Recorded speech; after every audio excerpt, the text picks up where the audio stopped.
نحمده ونصلي على رسوله الكريم اما بعد فاعوذ بالله من الشيطان الرجيم بسم الله الرحمن الرحيم رب اشرح لي صدري ويسر لي امري واحلل عقدة من لساني يفقهوا قولي۔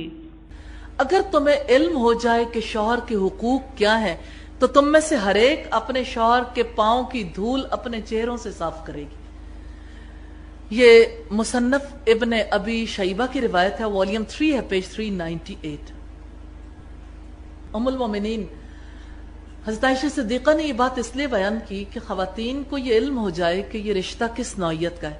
تو یہ ایک مثالی بیوی کی جو مہر و وفا کا نمونہ ہے، اس کی یہ ذمہ داری ہے کہ شوہر کی خدمت کو اپنے لیے سعادت سمجھے۔ اس کا یہ مطلب نہیں ہے کہ شوہر اور بچوں کی خدمت کے علاوہ اس کی زندگی میں کوئی وقت باقی نہ رہے، کہ دین کی خدمت کے لیے اسے وقت ہی نہ ملے۔ اسی لیے نبی صلی اللہ علیہ وسلم حضرت عائشہ کو توجہ دلاتے تھے۔ ایک دفعہ آپ نے حضرت عائشہ کو دن میں 2 بار کھانا کھاتے ہوئے دیکھا تو آپ نے فرمایا، عائشہ کیا تم یہ چاہتی ہو کہ تمہارا شغل صرف کھانا پینا رہ جائے؟ یعنی اگرچہ جسم کی ضرورت ہے لیکن سارا وقت ایک ہی شغل تو نہیں ہو سکتا۔ تو دنیا میں دین کو پھیلانے اور دین سکھانے کا جو کام ہے، حضرت عائشہ نے حسن و خوبی کے ساتھ وہ کام نصف صدی سے زیادہ حضرت عائشہ نے یہ خدمت انجام دی ہے۔ 48 برس رسول اللہ سے بعد، اور رسول اللہ صلی اللہ علیہ وسلم کی موجودگی میں بھی حضرت عائشہ یہ کام انجام دیا کرتی تھی۔ پھر چوتھی صفت ہم دیکھتے ہیں کہ ایک مثالی خاتون اپنے شوہر کی عزت کرتی ہے، اس کا احترام کرتی ہے۔ یہ ان مکارم اخلاق میں سے ہے جو جاہلی دور سے بہت معروف ہیں، جن کو اسلام نے باقی رکھا ہے، شوہر کا ادب و احترام۔ دوسری صدی کے ایک مشہور عالم ہے عبد الملک بن عمیر القرشی نے لکھا ہے، وہ اس وصیت کا حوالہ دیتے ہیں جو امامہ بنت حارث نے اپنی بیٹی کے شادی کے موقع پر کی، جو اپنے زمانے کی بہت زیادہ تعلیم یافتہ دانشور خواتین میں سے ایک تھی، جو نہایت عقل مند اور بالغ النظر خاتون تھیں، اور حقیقت یہ کہ ان کی نصیحتوں کو سنہرے حروف میں لکھنا چاہیے۔ عبد الملک فرماتے ہیں، اوف بن محلم الشیبانی جو ایام جاہلیت میں عربوں کے سردار اور اشراف میں نہایت معزز سردار تھا، جب اس نے اپنی بیٹی کی شادی الحارث بن عمر الکندی سے کی، اس کی رخصتی کا وقت آیا تو اس کی ماں امامہ اس کے پاس نصیحت کرنے کے لیے آئیں۔ اس نے کہا، پیاری بیٹی، مجھے ضروری محسوس ہو رہا تھا کہ میں تمہیں کچھ نصیحت کروں۔ تم پہلے سے ہی اچھے اخلاق رکھتی اور آداب زندگی سے واقف ہو۔ ممکن ہے تمہیں یہ باتیں غیر ضروری محسوس ہوں، لیکن ماشاءاللہ میں اس بات کا ادراک رکھتی ہوں کہ تم پہلے سے بہت اچھے اوصاف کی مالک ہو۔ میں تمہیں اس لیے وصیت کر رہی ہوں کہ وصیت غافلوں کے لیے یاد دہانی کا کام دیتی ہے، لیکن عقل مندوں کے لیے بہت مفید ہوتی ہے۔ میری لخت جگر، اب تم اس گھر سے رخصت ہو رہی ہو جس میں تم نے پرورش پائی، جہاں تم نے پہلی بار پاؤں پاؤں چلنا سیکھا تھا۔ اب ایک ایسی جگہ جا رہی ہو جو تمہارے لیے اجنبی ہے، ایک ایسے آدمی کی رفاقت میں جو اب تک تمہارے لیے نامانوس ہے۔ نکاح کر کے گویا وہ تمہارا مالک ہی بن گیا، اس لیے اب تم اس کے لیے خدمت گزار بن کے رہنا۔ تم ایسا کرو گی تو وہ تمہارا خادم بن کر رہے گا۔ میں تمہیں 10 نصیحتیں کرنا چاہتی ہوں، ان کو گرہ میں باندھ لو۔ یہ تمہارے لیے انمول خزانہ بھی ہے اور یاد دہانی بھی ہے، جن میں پہلی اور دوسری نصیحت ہے کہ اس کی رفاقت میں قناعت پسند بن کر رہنا، اس کی بات دھیان سے سننا اور اس کی اطاعت کرنا۔ قناعت تمہیں قلبی سکون دے گی اور شوہر کی بات کو توجہ سے سننا، اس کی اطاعت اللہ رب العزت کی خوشنودی کا سبب بنے گی۔ تیسری اور چوتھی نصیحت یہ تھی، اس بات کا اہتمام کرنا کہ تمہارے جسم سے اچھی خوشبو آئے، تم دیکھنے میں اچھی لگو، تمہارے جسم میں کوئی بدنمائی نظر نہ آئے، اور خوشبو کے سوا تمہارے جسم سے کبھی بو نہ آئے، اور سرما خوبصورتی میں اضافے کا سبب بنتا ہے، اور پانی نایاب عطر سے بھی بہتر ہے۔ مراد یہ کہ تم ہمیشہ دھلی دھلائی، نکھری ہوئی اور خوبصورت نظر آؤ، تاکہ تمہارے شوہر کی نظر جب تم پر پڑے تو شوہر کا جی خوش ہو جائے، جب وہ تمہارے قریب ہو تو اسے تمہاری خوشبو جو ہے وہ اور زیادہ بھلی لگے۔ پانچویں اور چھٹی نصیحت یہ تھی کہ اس کے خادموں اور ملازمین کا خوب خیال رکھنا، بچوں کا خیال رکھنا، اس کی دولت کی حفاظت کرنا۔ دولت کی حفاظت اس بات کا اظہار ہے کہ تم اس کی ہمت افزائی کرتی ہو، اور خادموں اور بچوں کی دیکھ بھال اس بات کی علامت ہے کہ تم انتظامی امور سے، یعنی مینجمنٹ کی سکلز تمہارے اندر پائی جاتی ہیں، انتظامی امور سے بخوبی واقف ہو۔ 9ویں اور 10ویں نصیحت یہ کہ اس کا کوئی راز فاش نہ کرنا، اس کے کسی حکم کی خلاف ورزی نہ کرنا۔ اگر تم نے اس کا راز فاش کر دیا تو اس کی بے وفائی سے محفوظ نہیں رہ سکو گی۔ اگر تم اس کا حکم ماننے سے انکار کرو گی تو اس کا دل تمہارے لیے نفرت سے بھر جائے گا۔ تو میری پیاری بیٹی سنو، جب وہ پریشان ہو تو اس کے سامنے اپنی خوشی کا اظہار نہ کرنا، جب وہ خوش ہو تو اس کے سامنے رونی صورت بنا کر نہ رکھنا، کیونکہ اگر تم اس کی پریشانی میں اپنی خوشی کا اظہار کرو گی تو تم موقع محل دیکھنے کی صلاحیت نہیں رکھو گی، اور اگر تم اس کی خوشی کے موقع پر رونی صورت بناؤ گی تو یہ بات اس کو مغموم کر دے گی۔ اس کے سامنے ادب و احترام کا مظاہرہ کرنا، جتنا زیادہ اس کے ساتھ اتفاق رائے رکھ سکو ضرور رکھنا، اور کوشش کرنا کہ جب وہ تمہارے پاس ہو تمہاری باتوں سے لطف اندوز ہو۔ جب تک تم اپنی خواہش کو قربان نہیں کرو گی تم اپنی مرضی حاصل نہیں کر سکتی۔ اس بات کو بھول جاؤ کہ تمہاری پسند اور ناپسند کیا ہے۔ اللہ تبارک و تعالی تمہاری حفاظت فرمائے اور تمہارے لیے خیر کو مقدر کر دے۔ پھر وہ رخصت ہو کر اپنے سسرال آ گئی، اور اہل و صاحب کی وجہ سے ان کی ازدواجی زندگی بہت کامیاب رہی اور اس کی اولاد نے بادشاہت کی۔ تو یہ نصیحت اچھے اخلاق اور آداب پر مشتمل ہے۔ ایک محبت کرنے والی مخلص ماں کی نصیحت ہے اپنی مسلمان بیٹی کے لیے کہ وہ کس طرح سے عمدہ انداز سے ازدواجی زندگی گزار سکتی ہے اور خود کو کیسے شوہر کے لیے بہترین شریک زندگی ثابت کر سکتی۔ ہر عقل مند ماں کو چاہیے کہ اپنی بیٹی کے گھر بسانے کے لیے اسی طرح سے اس کو عمدہ نصیحتیں کریں۔ بات یہ ہے کہ کسی بچی کا باپ خود کتنا بھی مالدار ہو، شوہر کے نگاہ میں وہ باپ کے مال کی وجہ سے مقام نہیں پا سکتی۔ اس کے لیے اسے ذاتی طور پر کوشش کرنے کی ضرورت۔ پھر دوسری بات بھی ہے کہ باپ کے مقابلے میں شوہر کے پاس مال خواہ کتنا بھی کم ہو، جو نعمتیں اللہ نے اسے دے دی ہیں اس پر شکر گزاری کرے گی تو اللہ تعالیٰ کی طرف سے اور نعمتیں حاصل ہوں گی۔ اسی طرح سے ایک اور ماں کی نصیحتیں ہمیں ملتی ہیں، خوشی اور غم کے ملے جلے جذبات کے ساتھ ایک ماں نے اپنی بیٹی کو نصیحت کی، میری بیٹی، میرے جگر کے ٹکڑے، اپنی زندگی کے اس میدان میں ہر ڈگر پر تیرے قدم اٹھنے والے ہیں، یہ ڈگر تیرے لیے نئی ہے، ایک ایسی زندگی جس میں نہ تیری ماں کا گزر ہے نہ تیرے باپ کا گزر ہے، یعنی وہ جگہ ایسی ہے تیرے بھائی کا بھی وہاں کوئی ٹھکانہ نہیں، تو ایک ایسے شخص کی ہمسفر بننے جا رہی ہے اور ایک ایسے شخص کی شریک زندگی ہے جو تیرے کسی عزیز رشتہ دار کو بھی حصہ دار بننا گوارا نہیں کر سکتا۔ یعنی اب تمہیں ایک نیا مرحلہ درپیش ہے، تیرا کسی سے خون کا، تیرا کسی سے نسب کا کتنا ہی گہرا رشتہ ہو، یاد رکھنا تیرا شوہر اسے حصہ دار بننا گوارا نہیں کرے گا۔ اور میری پیاری بیٹی دیکھو، تم اس کے لیے دوہرا کردار ادا کرنا، بیوی کا بھی اور ماں کا بھی، تم اس کے ساتھ اس طرح کا برتاؤ کرنا گویا تم ہی اس کی زندگی کی کل پونجی ہو، تم ہی اس کے لیے دنیا کا کل سرمایہ ہو۔ یہ ہمیشہ یاد رکھنا کہ مرد خواہ کوئی بھی ہو اس کی حیثیت بڑے بچے کی سی ہوتی ہے. نرم بات، مختصر بات اس کے لیے سعادت مندی ہے، اور اس کو ہرگز یہ احساس نہ دلانا کہ اس سے نکاح کر کے تو اپنے خاندان سے کٹ گئی ہے. ویسے اسے بھی بخوبی اس بات کا احساس ہے، لیکن اس بات کو بھی دیکھو کہ اس نے بھی تو تیرے لیے اپنا خاندان چھوڑا ہے. پھر تیرے اور اس کے درمیان کیا فرق ہے؟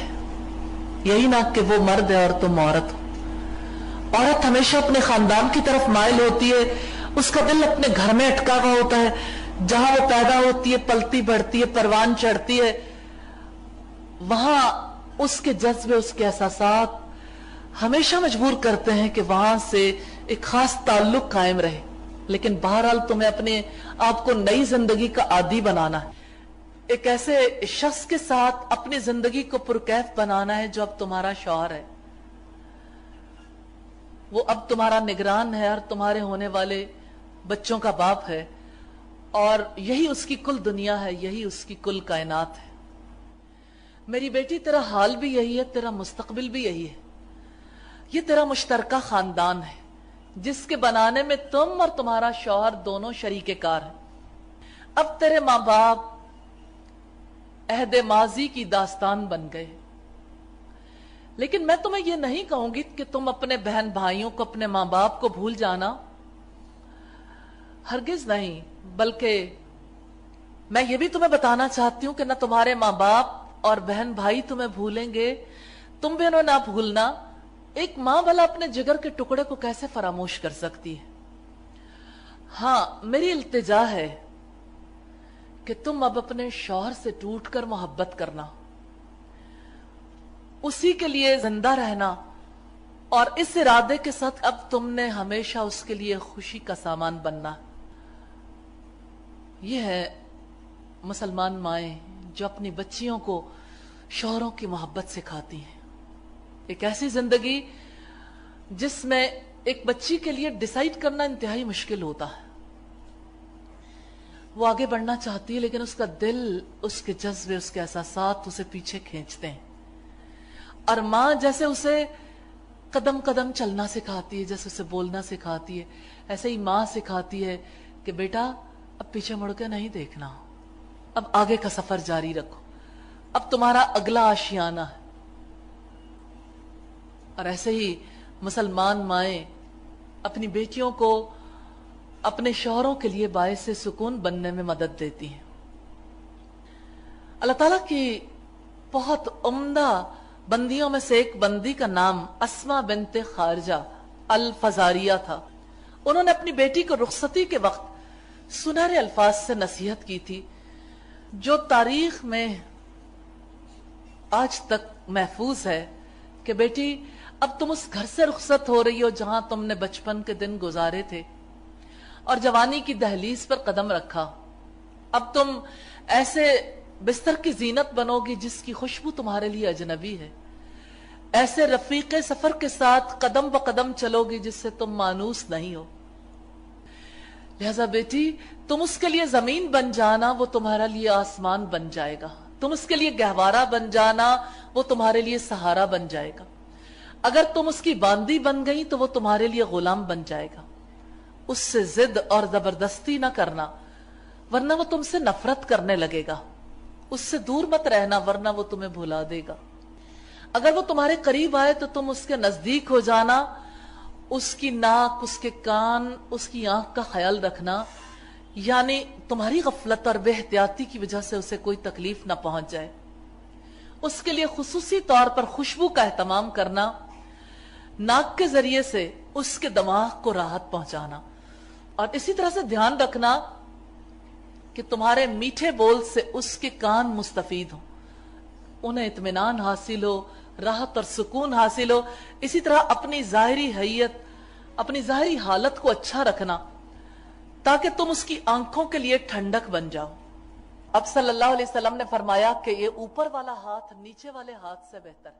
نیچے والے ہاتھ میں تو کاسا ہے، کاسا گدائی. جیسے فقیر مانگتا ہے نا چند سکے، چند روپے مانگتا ہے، ایسے ہی بسا اوقات ایسا ہوتا ہے، اور اکثر اوقات آپ دیکھتے ہوں گے ہر ایک کشکول لیے ہوئے، کوئی محبت کا تھوڑا سا حصہ ہی ڈال جائے، کوئی محبت بھرا بول دے جائے، کوئی محبت بھری بات کہہ جائے، ایک نظر کا سوال ہے، ایک بول کا سوال ہے۔ جو انسان دینا سیکھ لیتا ہے وہ ان باتوں سے بے نیاز ہو جاتا ہے۔ جو انسان توقع نہیں رکھتا اسے گلے بھی پیدا نہیں ہوتے، پھر اسے توقع کے بغیر جب کوئی چیز نصیب ہوتی ہے تو اس کی وجہ سے اسے راحت ملتی ہے اور انجانی خوشی کا احساس ہوتا ہے۔ حضرت ابو الدرداء کی چھوٹی بیوی جب اپنے شوہر سے کوئی حدیث روایت کرتی تھی تو کہتی تھی حدثنی سیدی، کہ میں اپنے آقا سے روایت کرتی ہوں، میں نے اپنے آقا سے یہ حدیث سنی ہے۔ تو یہ سیدی کی جو بات ہے، میرا آقا یا میرا سید یا میرا سردار، یہ شوہر سے تعلق کا اظہار ہے۔ پانچویں بات یہ کہ ایک مسلمان عورت اپنے شوہر کی اطاعت شعار ہوتی ہے۔ نبی صلی اللہ علیہ وسلم نے فرمایا اگر کوئی عورت 5 وقت کی نماز ادا کرتی ہے، رمضان کے روزے رکھتی ہے، اپنے شوہر کی اطاعت کرتی ہے، اپنے عزت کی حفاظت کرتی ہے، تو اس سے کہا جائے گا کہ جنت کے جس دروازے سے داخل ہونا چاہو داخل ہو جاؤ۔ یہ طبرانی کبیر کی روایت ہے 4871 نمبر پر۔ حضرت ام سلمہ روایت کرتی ہیں کہ رسول اللہ صلی اللہ علیہ وسلم نے ارشاد فرمایا کوئی عورت مر جاتی ہے اور اس کا شوہر اس سے راضی اور خوش ہو تو وہ جنت میں داخل ہوگی۔ ابن ماجہ کی 1854 نمبر روایت سے یہ پتہ چلتا ہے کہ شوہر کی خوشی، اس کی رضا دین میں کس قدر زیادہ اہمیت کی حامل ہے۔ رسول اللہ صلی اللہ علیہ وسلم نے واضح طور پر ایک خوش اخلاق، خوش مزاج اور خوش اتوار عورت کی تصویر پیش کی ہے کہ مسلمان بیوی کو ایسا ہونا چاہیے، تب وہ دونوں جہانوں میں فلاح پائے گی۔ آپ صلی اللہ علیہ وسلم نے فرمایا کیا میں تم کو جنت میں تمہاری بیویوں کے بارے میں نہ بتلاؤں؟ ہم لوگوں نے عرض کیا ضرور بتائیے اے اللہ کے رسول۔ آپ نے ارشاد فرمایا وہ خوب پیار کرنے والی، خوب بچے دینے والی، وہ ناراض ہوتی ہیں یا ان کا شوہر ان پر غصے ہوتا ہے تو کہتی ہے میرا ہاتھ تو تمہارے ہاتھ میں ہے، میں اس وقت تک آرام کی نیند نہیں سوؤں گی جب تک تمہیں راضی نہ کر لوں۔ یہ روایت طبرانی کبیر کی حدیث کا نمبر ہے 15637 نمبر پر۔ یعنی آپ نے ایک ایسی خاتون کی تصویر پیش کی ہے جو اپنے شوہر کو منانے میں پیش ہے، یعنی آگے آگے ہے۔ اور اس سے ہمیں عورت اور مرد کے مزاج کا بھی اندازہ ہوتا ہے کہ اس معاملے میں عورت اگر تھوڑی سی پیش قدمی کر لے تو مرد بہت جلدی راضی ہو جاتا ہے۔ لیکن عورت کی دیگر جو خصوصیات نظر آتی ہیں، ایک طرف شوہر سے تعلق ہے، بہت محبت کرنے والی، پھر بچوں کے ساتھ شفقت کرنے والی، اور شوہر ناراض ہو تو اس کی ناراضگی پر برا منانے والی عورت کی تعریف نہیں کی۔ یہ تو ہر عورت کر ہی لیتی ہے، برا منانا بھی بھلا کوئی بھلا کام ہے۔ برا وہ مناتا ہے جو انا پرست ہو، اور انا پرستی سے کبھی رشتہ چلتا نہیں۔ ایک عورت اگر اپنے دل میں طے کر لے اور محمد صلی اللہ علیہ وسلم کی بات کو سامنے رکھے، یہ اس ہستی کی وصیت ہے جنہوں نے اس جہان میں ہماری شفاعت کرنی ہے انشاءاللہ تعالی، کہ جب شوہر ناراض ہو تو اس سے کہہ دو کہ میرا ہاتھ تو تمہارے ہاتھ میں ہے، یعنی اب تو میرے تمہارے درمیان ایک رشتہ ہے، میں اس وقت تک آرام کی نیند نہیں سوؤں گی جب تک تم میں راضی نہ کر لو۔ ہر طرح سے شوہر کو منانے کی کوشش کرے، اور اللہ کی رحمت ہو جائے گی جب رسول اللہ صلی اللہ علیہ وسلم کی اطاعت ہوگی انشاءاللہ۔ اس لیے ایک عورت اپنے رب کو راضی کرنے کے لیے اپنے شوہر کی اطاعت کرتی ہے، تو یہ اطاعت ہے جس کے ساتھ رشتہ مضبوط ہوتا ہے، کیونکہ وہ جانتی کہ اگر وہ اطاعت سے روح گردانی کرے گی تو یہ صرف شوہر کا معاملہ نہیں، یہ تو معاملہ رب کا ہے، اس کے رسول کے حکم کا ہے، اور اگر میں نے اس کی اطاعت نہ کی تو میرے اوپر رب کی رحمت نہیں ہوگی، میں رحمت سے دور ہو جاؤں گی۔ اسلام میں شادی کے مقاصد میں ایک اہم مقصد یہ ہے کہ شادی کی وجہ سے عورت اور مرد کی عزت اور ان کی عصمت کی حفاظت ہوتی ہے۔ اس لیے ایک عورت پر فرض ہے کہ اگر اس کا شوہر اسے اپنی ضرورت کے لیے بلائے تو عورت اسے اپنی ذمہ داری محسوس کرے، اور اس بارے میں کثرت سے احادیث ہمیں ملتی ہیں۔ مثال کے طور پر یہ حدیث ہے کہ جب ایک مرد اپنی بیوی کو ضرورت کے لیے بلائے تو وہ فوراً آ جائے، اگرچہ وہ اونٹنی پر سوار ہو۔ پھر اسی طرح سے نبی صلی اللہ علیہ وسلم نے یہ وصیت بھی کی ہے کہ اگر کوئی مرد کسی خوبصورت عورت کو دیکھے، اس کو اچھی لگے، اس کے دل میں خیال بھی گزر جائے، تو اپنی بیوی کے پاس آ جائے، اپنی ضرورت پوری کرے، اس طرح اس کی نفسانی خواہش دب جائے گی۔ مسلم کی 3407 نمبر روایت سے پتہ چلتا ہے کہ پاک دامنی کے لیے اسلام کتنا زیادہ خیال رکھتا ہے، رسول اللہ صلی اللہ علیہ وسلم نے اس کے لیے کتنا عمدہ راستہ بتایا ہے۔ اور دوسری بات یہ کہ خاندانی زندگی کو مضبوط کرنے کے لیے یہ کتنا اہم قدم ہے۔ پھر اسی طرح سے آپ صلی اللہ علیہ وسلم نے فرمایا 3 قسم کے لوگ ہیں جن کی نماز قبول نہیں ہوتی، نہ ہی ان کے نیک اعمال قبول ہوتے ہیں۔ ایک وہ غلام جو اپنے آقا کا نافرمان ہو جب تک وہ لوٹ کر اپنے آقا کے پاس نہ آ جائے اور اپنا ہاتھ اس کے ہاتھ میں نہ دے دے۔ دوسرے وہ عورت جس کا شوہر اس سے ناراض ہو یہاں تک کہ وہ اس سے راضی ہو جائے۔ تیسرے بدمست شرابی جب تک کہ وہ شراب پینے سے توبہ نہ کر لے۔ ابن حبان کی روایت ہے 5355 نمبر پر۔ تو یہ حدیث ہے جس میں شوہر کی ناراضگی کا حوالہ ہمیں ملتا ہے۔ بیوی غلطی پر ہو تو ظاہر ہے کہ اسے معافی مانگنی ہے، اور بیوی حق پر ہو تب اس کی وعید اس پر ثابت نہیں ہوتی، بلکہ اللہ تعالیٰ بیوی کو اس کے صبر کی جزا دے گا۔ بہرحال شریعت کے اہم اصول کو ضرور پیش نظر رکھنا چاہیے۔ لا طاعت لمخلوق فی معصیت الخالق، خالق کی نافرمانی میں مخلوق کی اطاعت نہیں ہے۔ پھر رسول اللہ کا ارشاد ہے مسلمان عورت کے لیے جو اللہ پر ایمان رکھتی ہے، یہ بات جائز نہیں کہ وہ اپنے گھر میں کسی ایسے آدمی کو داخلے کی اجازت دے جس کا آنا شوہر کو پسند نہیں۔ اسی طرح وہ ایسی جگہ جائے جہاں اس کے شوہر کو ناگوار ہو، یا شوہر کے مقابلے میں کسی اور کی بات زیادہ مانے، یا اس کے بستر سے الگ رہے، یا شوہر کو اذیت دے۔ اگر شوہر غلطی پر ہے تو اس کے پاس جائے یہاں تک کہ وہ اس سے خوش ہو جائے۔ اگر وہ اس کو قبول کر لے تو بہت بہتر، اللہ تعالیٰ اس کے اعمال کو قبول کر لیں گے، اس کے مقام کو مضبوط بنائیں گے، اس پر کوئی گناہ نہ ہوگا۔ اگر اس کا شوہر اسے قبول نہیں کرتا تو کم از کم اس نے اپنی طرف سے پوری کوشش کر لی، اللہ کی نظر میں وہ بری الذمہ ہو گئی۔ اس لیے ہر فرد کو اپنے رب کے حوالے سے دیکھنا چاہیے، اپنا کردار ادا کرنے کی کوشش کرنی چاہیے۔ مستدرک حاکم کی روایت 2770 نمبر پر ہے۔ بیوی کی اطاعت شعاری کا ایک پہلو یہ بھی ہے کہ رمضان کے روزوں کے علاوہ نفلی روزے شوہر کی اجازت کے بغیر نہ رکھے۔ اسی طرح سے کسی ایسے شخص کو جس کے لیے شوہر کی اجازت نہیں، اس کو اپنے گھر میں داخل نہ ہونے دے۔ شوہر کی اجازت کے بغیر مال نہ خرچ کرے۔ یہ بات ہے شوہر کے مال کی۔ عورت کا مال عورت کا ہے، اس پر شوہر کو حکم دینے کا حق نہیں ہے۔ تو ایک مومنہ ان تمام تعلیمات کا خیال رکھتی ہے جو محمد صلی اللہ علیہ وسلم نے اس پر عائد کی ہیں۔ صحیح بخاری کی روایت ہے عورت کے لیے اپنے شوہر کی موجودگی میں اس کی اجازت کے بغیر نفلی روزہ رکھنا جائز نہیں، نہ ہی اپنی شوہر کی اجازت کے بغیر کسی کو گھر میں داخل ہونے کی اجازت دینا جائز ہے۔ جو عورت گھر کے ماہانہ خرچ میں سے اللہ کی راہ میں دے گی اس کے شوہر کو بھی آدھا ثواب حاصل ہوگا۔ صحیح بخاری کی 5195 نمبر روایت۔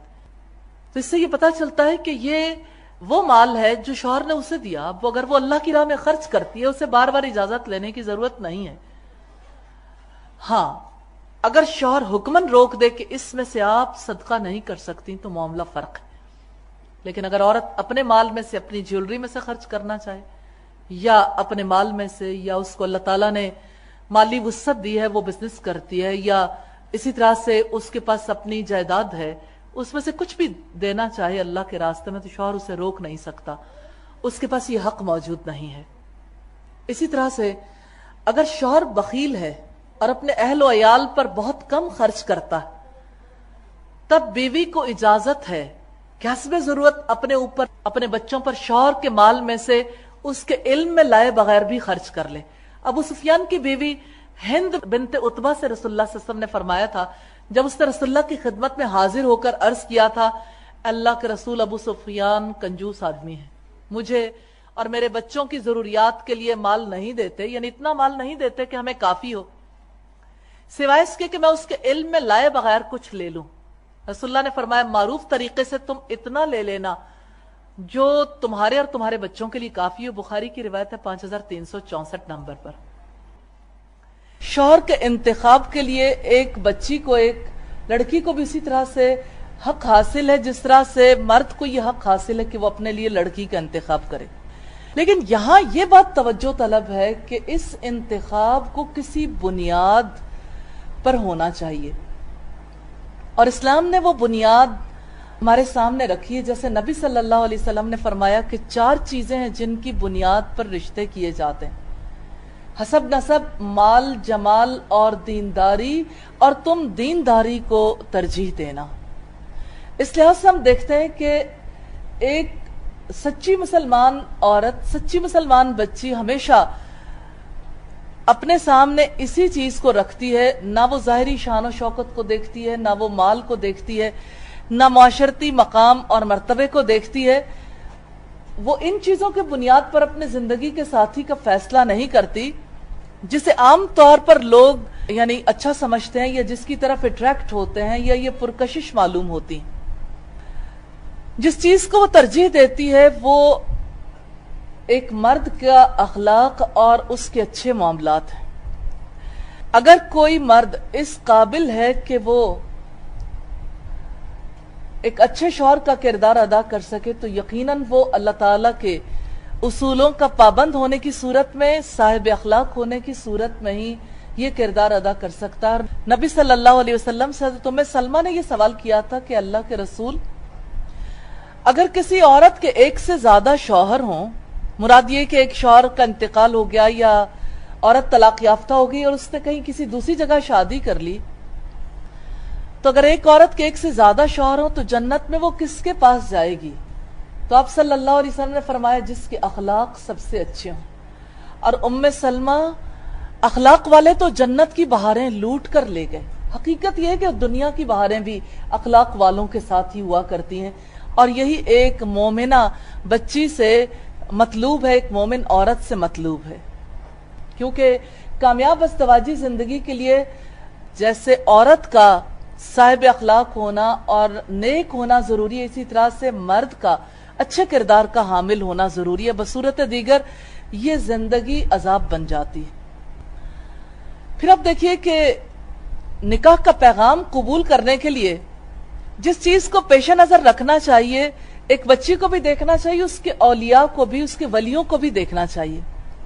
نبی صلی اللہ علیہ وسلم کا ارشاد ہے، جب تمہارے پاس تمہاری بیٹی کے لیے کسی نوجوان کا پیغام آئے جس کے دین اور اخلاق کی طرف سے تم مطمئن ہو تو تم اس سے نکاح کر دو، اگر تم ایسا نہیں کرو گے تو زمین میں بڑا فساد پھیل جائے گا۔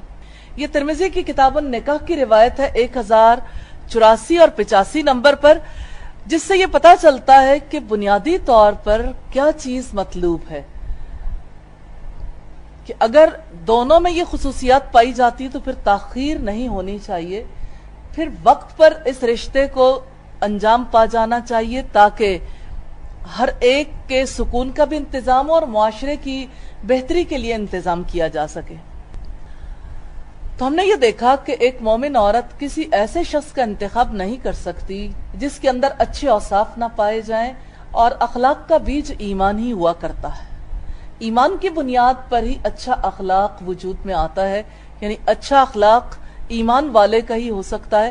یہ اپنی جگہ پر بات درست ہے کہ کسی کی عادات اچھی ہو سکتی ہیں، خلق عادت کو کہتے ہیں، عادات اچھی ہو سکتی ہیں، لیکن بات ہے اس مقصد کی جس کی خاطر کوئی اچھائی قبول کی یا اختیار کی۔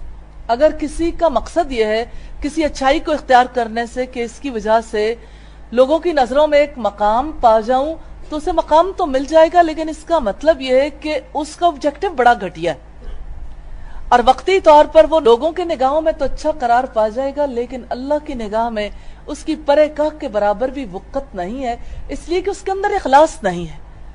یہ اس کی حقیقی خصوصیت نہیں ہے، بلکہ اس کا تعلق کسی اور موٹو سے، اسے کسی اور چیز نے آمادہ کیا ہے، اور آمادہ کرنے والی چیز حق نہیں ہے، کیونکہ اسلام میں وہی عمل قابل قبول ہے جو اللہ کی رضا کی خاطر انجام دیا جائے، اور جو عمل اللہ کی رضا کی خاطر انجام نہیں دیا جاتا اس عمل کی اللہ کے نزدیک کوئی ویلیو نہیں ہے۔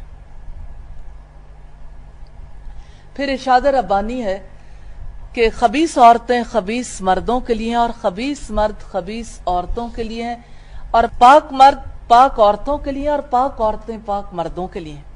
یہ ان باتوں سے مبرہ ہیں جو لوگ کہتے ہیں انہی کے لیے بڑی مغفرت اور اچھا رزق ہے۔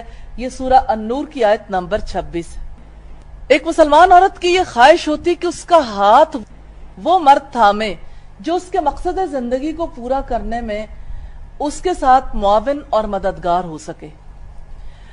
اس اعتبار سے وہ اس انتخاب میں ہمیشہ بڑی کانشیس ہوتی ہے، کیونکہ زندگی کی شاہراہ پر قدم بقدم ساتھ چلنے کے لیے مینٹل ہارمنی ہونا، مقاصد کا ایک ہونا، اور ایک مقاصد کے لیے ایک جیسی کوشش کا ہونا بہت زیادہ ضروری ہے۔ جب لوگوں کے درمیان ذہنی ہم آہنگی نہیں ہوتی تو اس کی وجہ سے آپس کے تعلقات بھی درست نہیں ہوتے، اور پھر نہ مقصد حاصل ہوتا ہے نہ زندگی درست طریقے سے گزرتی۔ قرآن حکیم کی آیات میں ہمیں اس باہمی تعلق کے حوالے سے بڑی گہری رہنمائی ملتی ہے، اور اس رہنمائی میں مرد اور عورتیں دونوں برابر ہیں، یعنی وہ بنیادی خصوصیات جس کی بنا پر آپس کا تعلق بھی وجود میں آ سکتا ہے، یہ تعلق نبھ سکتا ہے، اور جو تعلق مطلوب ہے، مقصود ہے، وہ کیا ہے؟ وہ خصوصیات سورہ الاحزاب کی آیت نمبر 35 میں بیان کی گئی۔